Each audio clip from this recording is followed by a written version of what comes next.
Hey everyone, and welcome back to English Learning Chats. I'm Jack. And I'm Amy. How's it going, Jack? Pretty good, actually. Though I have to say, I'm on my third cup of coffee today already. I know. It's probably too much. Third cup? Jack, it's only 2 in the afternoon. You're going to be bouncing off the walls later. Ha! Yeah, maybe you're right. But that actually brings us to today's topic perfectly. We're talking about coffee versus tea. Which one do you prefer, Amy? Oh, I'm definitely a tea person. Always have been, always will be. There's something so calming about a nice cup of tea, you know?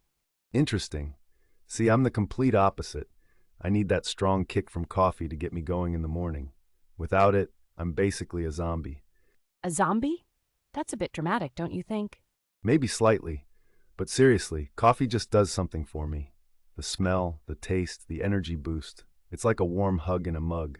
That's actually quite poetic for someone who's had 3 cups of coffee, but I get what you mean. For me, tea is like a warm hug too, just a gentler one. So let's break this down for our listeners. What exactly are the main differences between coffee and tea? I mean, besides the obvious taste. Well, the most talked about difference is probably the caffeine content. Coffee generally has much more caffeine than tea. That's why you get that stronger energy boost. Right. A typical cup of coffee has about 95 milligrams of caffeine, while a cup of black tea has around 25 to 50 milligrams. That's quite a big difference. Exactly. And that's actually why I prefer tea. Coffee can make me feel too jittery sometimes, especially if I drink it on an empty stomach. Jittery. That's when you feel shaky and nervous, right? Like you've got too much energy and you can't sit still. Precisely. It's not a pleasant feeling. With tea, I get a gentle energy lift without the crash afterwards. The crash. Yeah, that's something coffee drinkers know all too well. You feel great for a few hours, then suddenly you're exhausted and need another cup. It's a vicious cycle, isn't it? Tea has something called L-theanine, which is an amino acid that helps you feel calm and focused at the same time. Wait, so tea can make you alert and relaxed? That sounds too good to be true. I know it sounds contradictory, but it's true. That's why tea is great for studying or working. You stay focused without feeling stressed. Maybe I should give tea another chance. But let's talk about the varieties available. I mean, coffee has so many options too. Oh, absolutely. Let's start with tea since I know more about it. You've got black tea, green tea, white tea, oolong tea, and herbal teas. Hold on. Aren't all teas the same plant though? Good question. Black, green, white, and oolong teas all come from the same plant called Camellia sinensis. The difference is in how they're processed. So what about herbal teas, like chamomile or peppermint? Those aren't technically teas at all. They're called herbal infusions or tisanes. They don't contain any actual tea leaves, so they're naturally caffeine-free. I didn't know that. So if I order a chamomile tea to help me sleep, I'm not actually drinking tea? Technically, no, but everyone calls them teas anyway. It's just easier that way. Fair enough. Now coffee also has tons of varieties. You've got espresso, cappuccino, latte, americano, flat white. Those sound more like different ways of preparing coffee rather than different types of coffee beans, though. True. But the preparation method really changes the experience. An espresso is strong and concentrated, while a latte is creamy and mild. That's a good point. I suppose it's similar to how you can prepare tea differently, too. You can have it hot or iced, with milk or lemon, sweetened or plain. Speaking of which, what's your favorite way to drink tea? I usually drink green tea plain, without anything added, but for black tea, I like it with a splash of milk and maybe half a teaspoon of honey. Interesting. In Britain, they're famous for their tea with milk, aren't they? Oh yes, British people take their tea very seriously. There's even a whole debate about whether you should add milk first or tea first. Really? People actually argue about that? You'd be surprised. Some people feel very strongly about it. Traditionally, milk was added first to prevent the hot tea from cracking the delicate china cups. That's actually quite practical when you think about it. What about you? Milk first or tea first? Tea first, definitely. I like to see how strong the tea is before adding milk, but honestly, it doesn't really matter that much. Let's talk about the social aspects for a moment. Both coffee and tea have really interesting cultures around them. Absolutely. Think about coffee shops, for example. They've become these social hubs where people meet, work, study, or just hang out. Yeah, coffee culture is huge. You've got the Italian espresso bars, the trendy third wave coffee shops, chains like Starbucks. And each has its own vibe. Italian espresso bars are quick and efficient. You stand at the counter, drink your espresso in 2 sips, and leave. Meanwhile, modern coffee shops are designed for people to stay for hours. Comfortable chairs, free Wi Fi, plenty of power outlets. Tea has its own culture too, though. Think about Japanese tea ceremonies or British afternoon tea. Oh, right. Japanese tea ceremonies are quite formal, aren't they? There's a whole ritual involved. Yes, it's called chanoyu, or the way of tea. Every movement has meaning, and it's about mindfulness and being present in the moment. That sounds very peaceful. Very different from grabbing a quick espresso. Exactly. And British afternoon tea is another lovely tradition. You have tea with sandwiches, scones, and little cakes. I've always wanted to try a proper afternoon tea. It looks so elegant in pictures. It's definitely a nice experience. Though I have to admit, it's quite filling. You definitely don't need dinner afterwards. Let's talk about health benefits now. That's something a lot of our listeners probably care about, Good idea. Both coffee and tea have antioxidants, which are good for your body. They help protect your cells from damage. right? And I've read that coffee might help reduce the risk of certain diseases, like type 2 diabetes and Parkinson's disease. That's true, though you shouldn't drink coffee just for health benefits.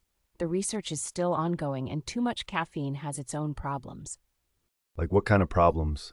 Well, too much caffeine can cause anxiety, disrupt your sleep, increase heart rate, and even cause digestive issues for some people. Yeah, I've definitely experienced the sleep disruption. If I drink coffee after 3 p.m., I'm tossing and turning all night. Exactly. That's why it's important to know your own limits. Tea, because it has less caffeine, is generally gentler on your system. What about the health benefits of tea specifically? Green tea especially is considered very healthy. It's full of antioxidants called catechins, which might help with heart health and weight management.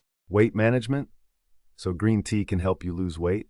Well, it might boost your metabolism slightly, but it's not a magic solution. You still need to exercise and eat well. Fair enough. Nothing's ever a magic solution, is it? Unfortunately not, but both coffee and tea can be part of a healthy diet when consumed in moderation. What does in moderation actually mean? How much is too much? Most experts say up to 400 milligrams of caffeine per day is safe for most adults. That's about 4 cups of coffee. 4 cups. So I'm still within the limit with my 3 cups. Technically, yes. But remember, everyone's different. Some people are more sensitive to caffeine than others. True. Let's talk about something fun now. What about all the trendy drinks we see nowadays? Oh, you mean like matcha lattes and cold brew coffee? Exactly. These drinks seem to be everywhere on social media. They're super photogenic. Matcha is interesting because it's made from ground green tea leaves. So you're actually consuming the whole leaf, not just the infusion. Does that mean it has more caffeine than regular green tea? Yes, and more nutrients too. But it has a very particular taste. It's quite earthy and can be a bit bitter if you're not used to it. I tried matcha once. I'll be honest, I wasn't a huge fan, but I know a lot of people love it. It's definitely an acquired taste. What about cold brew coffee? That's more your territory. Oh, I love cold brew. It's made by steeping coffee grounds in cold water for 12 to 24 hours. That sounds like a long process. What's the difference from just making regular coffee and letting it cool down? Great question. Cold brew is actually less acidic and smoother than regular coffee that's been cooled. It has a different flavor profile. So it's easier on your stomach? Exactly. Plus, it's really refreshing on a hot day. You can drink it straight or add milk, cream, or flavorings. We also can't forget about bubble tea. That's become super popular, especially among younger people. Oh yes, boba tea. Though I have to confess, I find those tapioca pearls a bit strange. They're chewy and fun. Bubble tea originated in Taiwan, and now you can find shops everywhere. The variety is amazing. You can get it with tea, milk, fruit flavors, and different toppings. It's like a customizable drink. Exactly. Though I have to say, many bubble teas are quite high in sugar. They're more like a dessert than a drink. That's a good point. You have to be careful with all these fancy drinks.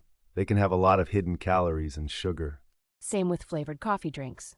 A plain black coffee has almost no calories, but adds syrups, whipped cream, and sweeteners. And suddenly you're drinking a 500-calorie milkshake. Precisely. Not that there's anything wrong with treating yourself occasionally, but it's good to be aware. Let's talk about the environmental side of things. I've heard coffee production can be quite problematic. Yes, unfortunately, coffee farming, especially when it's not done sustainably, can lead to deforestation and habitat loss. That's why it's important to look for certifications like Fair Trade or Rainforest Alliance when buying coffee. Absolutely. These certifications mean the coffee is produced in a more environmentally friendly and ethical way. What about tea? Does it have similar issues?